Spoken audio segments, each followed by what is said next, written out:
어떤 농장에서 꽁을 사육하고 있었습니다.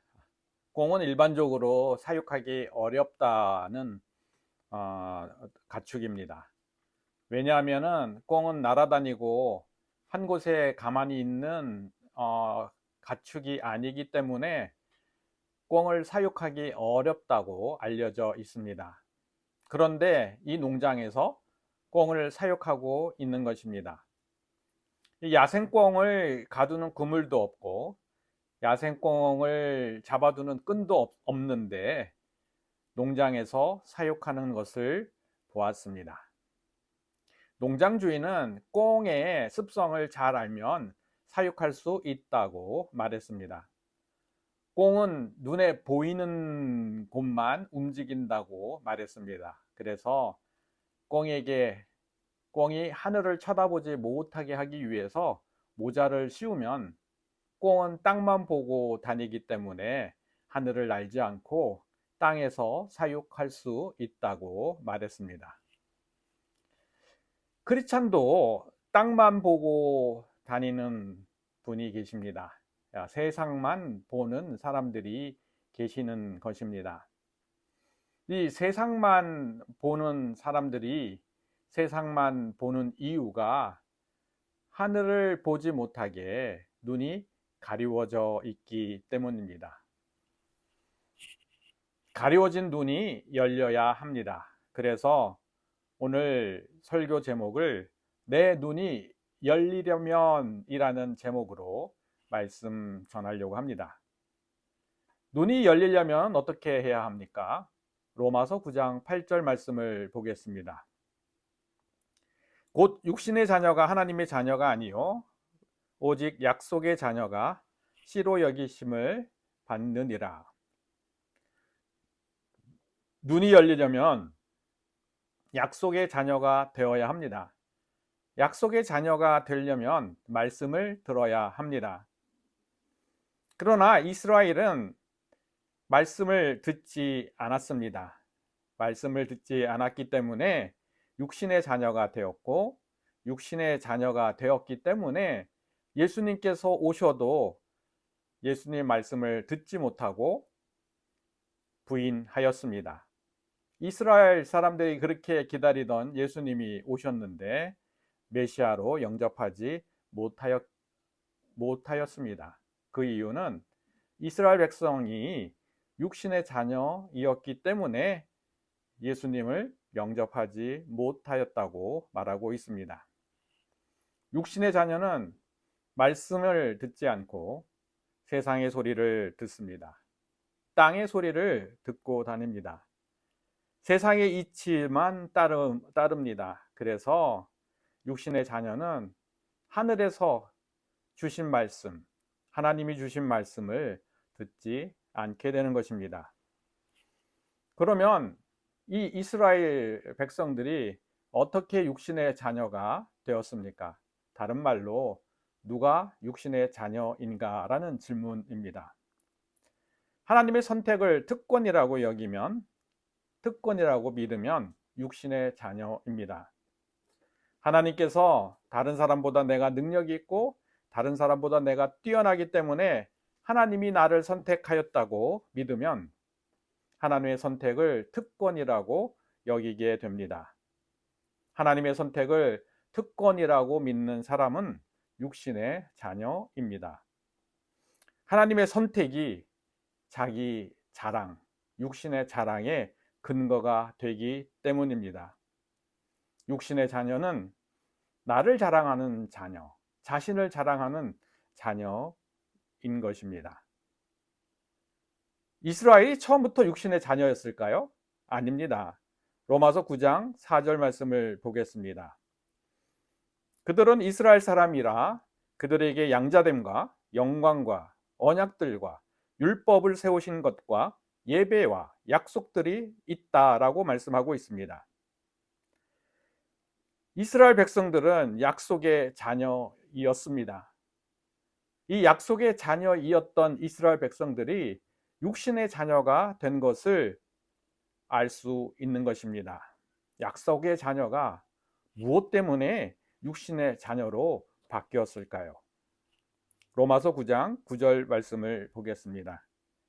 약속의 말씀은 이것이니 이때에 내가 이르니니 사라에게 아들이 있으리라 하십니다. 사라가 약속의 말씀을 들은 것처럼 이스라엘 개인도 약속의 말씀을 들어야 합니다. 개인이 약속의 말씀을 듣지 않아서 육신의 자녀가 되었다는 뜻입니다. 이스라엘 개인이 약속의 말씀을 듣지 않았던 이유는 약속의 말씀보다 혈통을 우선시하였기 때문입니다. 말씀보다 육신의 혈통을 우선시하였기 때문에 약속의 말씀을 듣지 못하였던 것입니다. 사라가 개인적으로 약속의 말씀을 들은 것처럼 이스라엘도 개개인이 약속의 말씀을 들어야 합니다.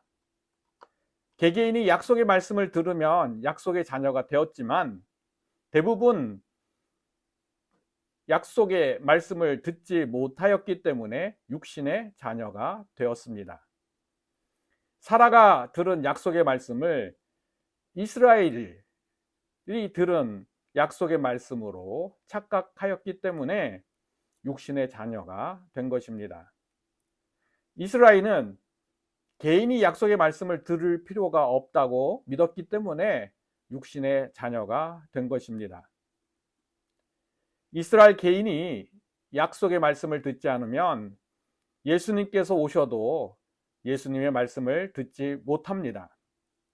예수님이 오셔도 메시아로 그분을 인정하지 못하고 수용하지 못하게 됩니다. 왜냐하면 그들은 약속의 말씀으로 구원되는 것이 아니라 아브라함 자손이기 때문에 구원받는다고 믿었기 때문입니다. 육신으로 아브라함의 자손이었다고 믿었기 때문에 육신으로 아브라함의 자손이 구원을 받는다고 믿었기 때문에 육신의 자녀가 되는 것입니다. 육신의 자녀는 육신을 자랑합니다. 전통을 자랑합니다. 선택받지 않는 사람들을 무시합니다. 자신을 드러내려고 합니다. 그리고 하나님을 이웃에 전하거나 나누지 않고 자기만을 자랑하게 됩니다. 이집트 나라가 번성해졌습니다. 이집트가 강하게 하신 이유는 약한 이스라엘 백성들을 돌보라고 하나님께서 이집트를 강하게 하셨습니다. 그러나 강해진 이집트는 약한 이스라엘 백성들을 돌보지 않고 종으로 부렸습니다. 노예로 부리고 이스라엘 백성들을 핍박하였습니다. 자신을 위해서 힘을 사용했습니다. 자신의 힘을 믿은 바로는 모세가 와서 하나님의 말씀을 전하려 해도 말씀을 듣지 않았습니다. 마찬가지로 이스라엘이 아브라함의 자손이기 때문에 하나님의 선택을 받았다고 믿었습니다. 혈통으로 하나님의 선택을 받았다고 믿었기 때문에 육신의 자녀가 된 것입니다. 육신의 자녀가 되면 하나님의 선택이 특권이라고 믿습니다. 하나님의 선택이 특권이라고 믿으면 다른 민족에게 하나님을 전하고 나누려고 하지 않습니다. 그러나 이스라엘 개인이 약속의 말씀을 듣게 되면 약속의 자녀가 됩니다.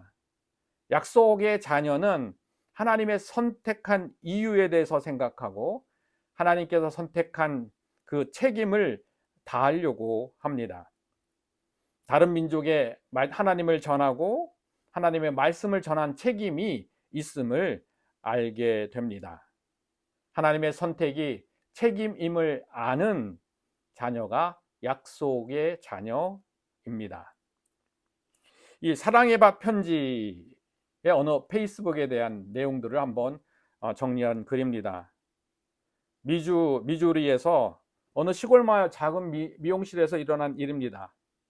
그날따라 많은 사람들이 머리를 자르기 시작했습니다. 머리를 잘라도 완전히 삭발을 해서 그냥 머리 한 톨도 없도록 그렇게 해달라고 요구했던 것입니다. 미용사는 이상한 광신도라고 생각했는데 그 사연들을 알아보니 그렇지 않았습니다. 이 교회에서 사랑받던 한 소녀가 있었습니다. 그 소녀가 암으로 투병 중이었고 암 수술을 받았고 항암 치료까지 마친 소녀가 교회에 나오지 않으려고 했습니다. 목사와 몇몇 교인들이 병문안을 갔습니다. 밀어버린 머리 때문에 창피해서 외출을 못한다는 소녀의 말을 듣고 목사와 교인들은 모두 머리를 깎기로 결단하였습니다. 이 사연을 듣고 감동한 미용사는 방송국에 연락을 했습니다. 여중학생에게 특별한 추억을 만들어 주려고 했습니다. 주일날 엄마는 소녀에게 간곡히 설득하여 모자를 씌워 교회로 데려 나왔습니다. 교회 문을 연 순간 모든 교인이 빡빡 머리로 깎은 모습을 본 소녀는 몸들 바를 몰랐습니다. 그리고 결심한 듯 모자를 벗었습니다. 이 상황을 중계하던 리포터는 눈물을 글썽이면서 고백했습니다. 나는 크리스찬이 아닙니다. 그러나 언젠가 교회를 가게 되면 이런 교회에 나가고 싶습니다. 방송을 보던 많은 사람들이 역시 눈물을 흘렸습니다. 이 미주리 시골교회에서 신자들이 머리를 깎음으로 암에 걸린 소녀의 아픔에 동참한 모습을 보게 되었던 것입니다. 이 약속의 자녀에게 주신 책임은 무엇입니까? 이스라엘이 약속의 자녀였습니다. 이 약속의 자녀였던 이스라엘에게 준 하나님의 책임은 무엇인가 라는 질문입니다. 로마서 2장 21절 말씀을 보겠습니다. 그러면 다른 사람을 가르치는 내가 내 자신을 가르치지 아니하느냐? 도둑질하지 말라. 선포하는 내가 도둑질하느냐라고 말씀하고 있습니다. 이 말씀의 근거에서 약속의 자녀에게 주신 책임은 먼저 말씀을 듣고 자신을 바라봐야 합니다. 말씀으로 자기 자신을 가르쳐야 합니다. 그리고 말씀으로 배운 말씀을 다른 사람에게 전하는 책임이 있음을 알 수 있습니다. 말씀을 자신에게 비추어 말씀을 나누면 눈이 열리게 됩니다. 세상 속에 살지 않고 하나님 나라에 살게 사는 자기 모습을 이제 보기 시작하는 것입니다. 눈이 열리려면 어떻게 해야 합니까? 로마서 9장 11절 말씀을 보겠습니다. 그 자식들은 아직 나지 아니하고 무슨 선이나 악을 행하지 아니하는 때에 택하심을 따라 하나님의 뜻이 행위로 말지 않고 부르시는 이로 말미암아 서게 하려 하사라고 말씀하고 있습니다. 부르신 이의 뜻을 알아야 한다고 말씀하고 있습니다. 하나님의 뜻을 알아야 눈이 열린다는 말씀입니다. 이스라엘이 육신의 자녀가 된 이유는 하나님의 뜻을 알지 못하였기 때문입니다. 하나님의 뜻을 알지 못하면 자기 뜻대로 살려고 합니다. 행위로 자기의 뜻을 이루려고 합니다. 행위로 자기의 뜻을 이루려고 하고 있는데 하나님의 뜻을 이루고 있다고 착각하면서 살게 되는 것입니다. 율법을 자기 힘으로 다 지킬 수 있다고 믿게 되는 것입니다. 그러나 약속의 자녀는 하나님의 뜻을 압니다. 하나님의 뜻을 알고 이 말씀을 보면은 서게 된 사람입니다. 누가 하나님의 뜻을 알고 서게 된 사람일까요? 에베소서 6장 13절 말씀을 보겠습니다. 그러므로 하나님의 전신갑주를 취하라. 이는 악한 날에 너희가 능히 대적하고 모든 일을 행한 후에 서게 하기 위함이라. 서 있는 사람, 그 사람이 하나님의 약속의 자녀입니다. 서 있는 사람은 육신의 유혹이나 사탄의 시험을 대적하는 사람이라고 말씀하고 있습니다. 육신의 유혹이나 사탄의 시험을 자기 힘으로 대적하지 않고 하나님의 능력으로 대적하는 사람, 그 사람이 하나님이 세워준 사람입니다. 성령의 능력으로 세상을 대적하는 사람인 것입니다. 그러면 어떻게 세워지게 될까요?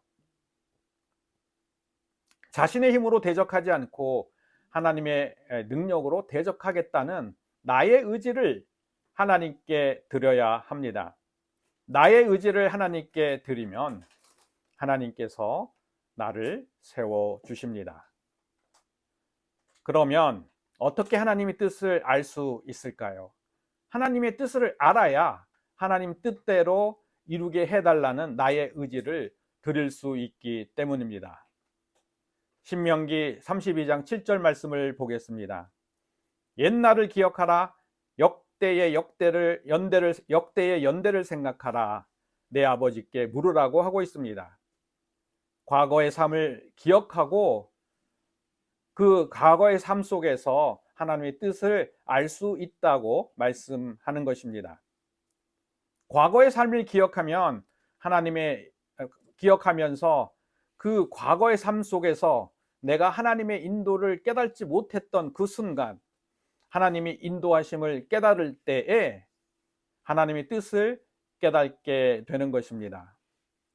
과거의 삶을 바라보고 하나님의 인도를 깨달으면 하나님의 뜻을 알 수 있다는 말씀입니다. 이것만으로 하나님의 뜻을 알 수 있을까요? 아닙니다. 여기에서 더 나가야 합니다.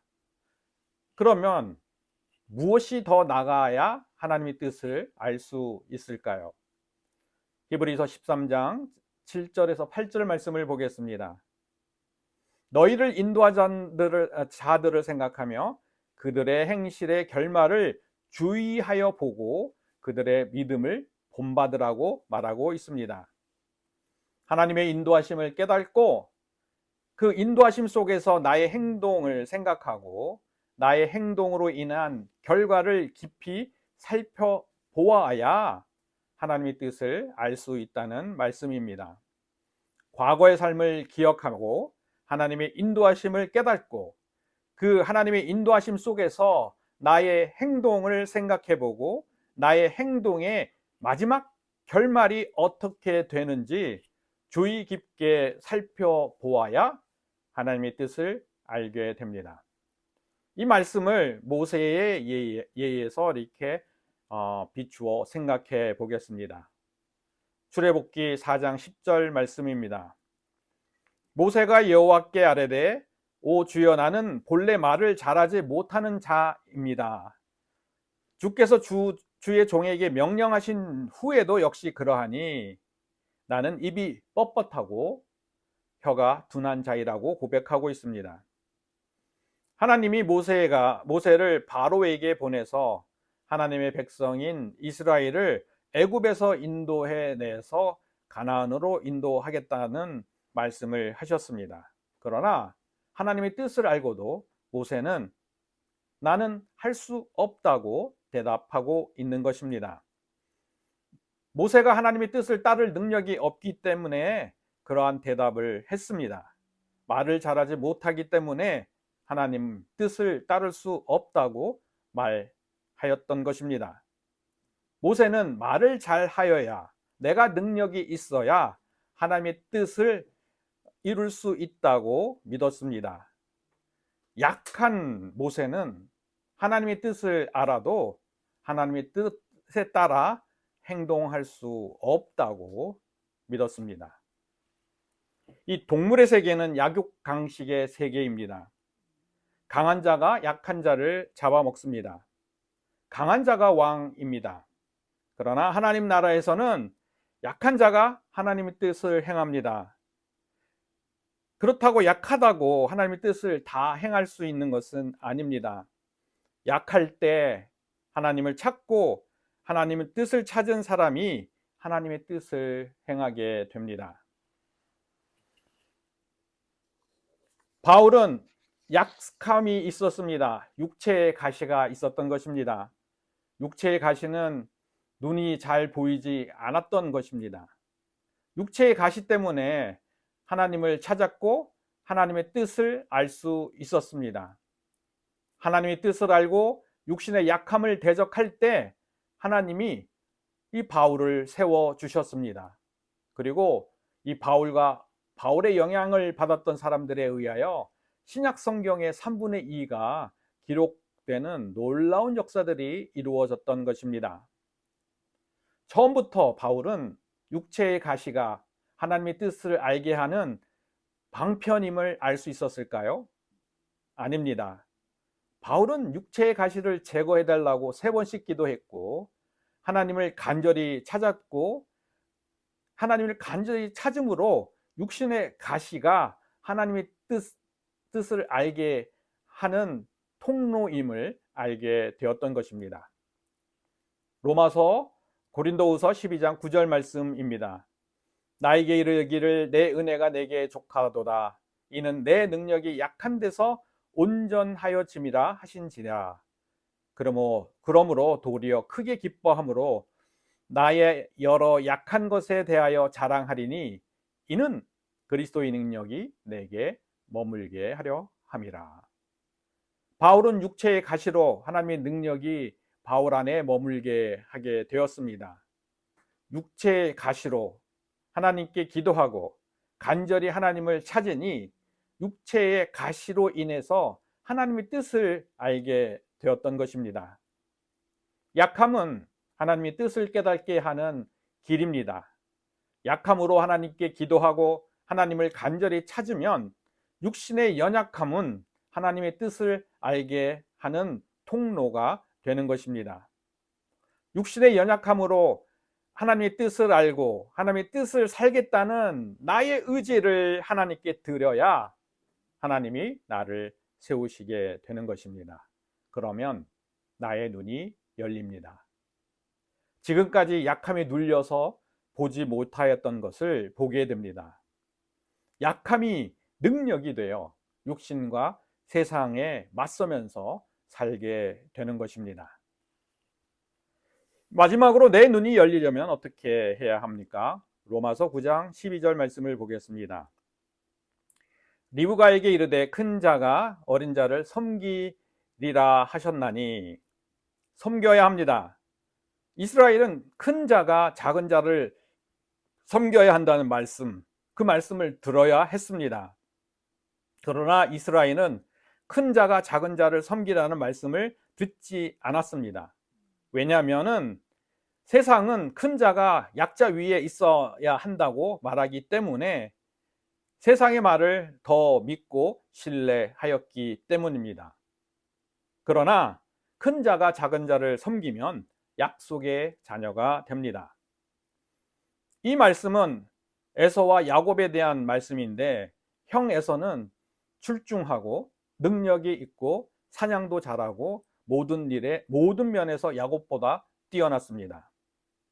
능력이 뛰어난 형이 이 야곱을 섬겨야만 했습니다. 그러나 이 에서는 야곱을 섬기지 않았습니다. 야곱 위에 있으려고 했습니다. 그래서 에서는 약속의 자녀가 되지 못하였던 것입니다. 만약 에서가 야곱을 섬겼다면 어떻게 되었을까요?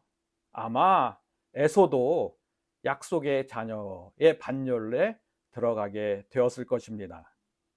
그러나 이 강한 에서가 약한 야곱을 섬기지 않았기 때문에 하나님이 야곱을 사랑하고 에서를 미워했다고 말씀하는 것입니다. 요한복음 13장 4절에서 5절 말씀을 보겠습니다. 저녁 잡수시던 자리에서 일어나 겉옷을 벗고 수건을 가지다가 허리에 두르시고 이에 대야에 물을 담아 제자들의 발을 씻기시고 그 두르신 수건으로 씻기기를 시작하여 예수님께서 제자들의 발을 씻기셨습니다. 여기에서 질문이 생깁니다. 제자들은 왜 예수님이나 다른 제자들의 발을 씻기지 않았을까요? 유대인 풍습에서 발을 씻기는 사람은 종이 되었기 때문입니다. 발을 씻기는 자는 종이 되고 그 씻겨진 발을 내놓는 사람은 주인이 되기 때문에 어느 누구도 종이 되고 싶지 않기 때문에 발을 씻겨주지 않았던 것입니다. 오히려 다른 사람이 나의 발을 씻겨주기를 기다리고 있었던 것입니다. 세상에서는 종이 되고 싶은 사람이 없습니다. 특히 예수님의 살던 시대에는 종이 사람 취급을 받지 못하였습니다. 돼지나 개 같은 취급을 받았습니다. 그래서 종들은 물건과 같이 시장에서 매매가 되었고, 종은 자기 의지대로 살지 못하는 삶을 살았습니다. 주인이 시키는 대로 살았던 것입니다. 사람은 자기가 원하는 것을 소유하고 그 소유하는 것을 갖고 살고 싶어 합니다. 그래서 어떠한 사람도 스스로 낮추어 종이 되고 섬기고 싶은 사람은 없습니다. 빌립보서 2장 6절에서 7절 말씀을 보겠습니다. 그는 근본이 하나님의 본체이시나 하나님과 동등됨을 취하지 않고 자기를 비워 종의 형체를 가졌다고 말씀하고 있습니다. 예수님은 하나님이신데 하나님 아버지와 동등하게 여기지 않고 종의 형체를 가지사 사람과 같이 낮아지셨다고 말씀하고 계신 것입니다. 스스로 종이 되어서 이 제자를 섬기고 계신 것입니다. 예수님께서 자원해서 제자들의 종이 되었고 종이 되어서 제자들의 발을 씻기고 계시는 것입니다. 이렇게 예수님이 제자들의 발을 씻기시는 이유, 섬기는 이유가 무엇입니까? 마태복음 23장 11절에서 12절 말씀을 보겠습니다. 너희 중에 큰 자는 너희를 섬기는 자가 되라고 말씀하고 있습니다. 자기를 높이는 자는 낮아지고 누구든지 자기를 낮추는 자는 높아진다고 말씀하고 계십니다. 큰 자가 약한 자를 섬기면 하나님이 높여주신다는 말씀입니다. 큰 자가 작은 자를 섬기면 어떻게 됩니까? 로마서 8장 23절 말씀을 보겠습니다. 긍휼의 그릇에 대하여 그 영광의 풍성함을 알게 하신다고 말씀하십니다. 큰 자가 작은 자를 섬기면 하나님의 영광의 풍성함을 안다고 말씀하는 것입니다. 눈이 열리려면 먼저 말씀을 들어야 합니다. 말씀을 듣고 이 말씀을 나누어야 합니다. 두 번째는 하나님의 뜻을 알고 뜻대로 살겠다는 의지를 하나님께 드려야 세워진 사람으로 살게 됩니다. 마지막으로 세워진 사람은 큰 자이기 때문에 큰 자는 작은 자를 섬기면서 살면은 눈이 열리게 됩니다. 우리 모두 눈이 열려서 하나님의 영광의 풍성함을 보고 누리는 영광을 보기를 축복합니다.